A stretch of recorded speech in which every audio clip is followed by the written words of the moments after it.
చేయండి. ఆ రాత్రి ఆమె ఇంటికి వెళ్ళి పూర్తి అంకితభావంతో ఆ దుస్తులను డిజైన్ చేసింది. ఆమె పూర్తి చేసినప్పుడు ఆమె ఆ డిజైన్ను హీరోకు పంపింది. అతను దాదాపు వెంటనే సమాధానం ఇచ్చాడు.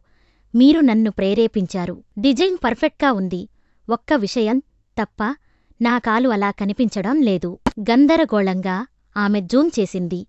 మరియు ఆమె దవడ పడిపోయింది. ఆమె అనుకోకుండా అతనికి లోదుస్తులు మాత్రమే వేసినట్లు గీసింది. ఆమె పానిక్లో అనుకోకుండా అతనికి వీడియో కాల్ డయల్ చేసింది. హీరో వేళాకోళం చేసే గొంతుతో సమాధానం ఇచ్చాడు.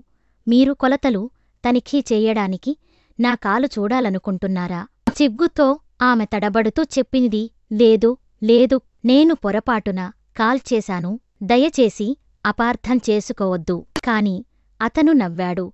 మీరు నా డిజైనరు. మీరు నా ఫిగర్ తెలుసుకోవాలి కదా? మరియు ఆమె ప్రతిస్పందించడానికి ముందే అతను కెమెరాలో తన ఎబ్స్ను చూపించాడు. ఆమె ఆశ్చర్యపడింది. తన ముఖాన్ని కప్పుకుంది మరియు చివరకు సిగ్గుతో కాలు కట్ చేసింది.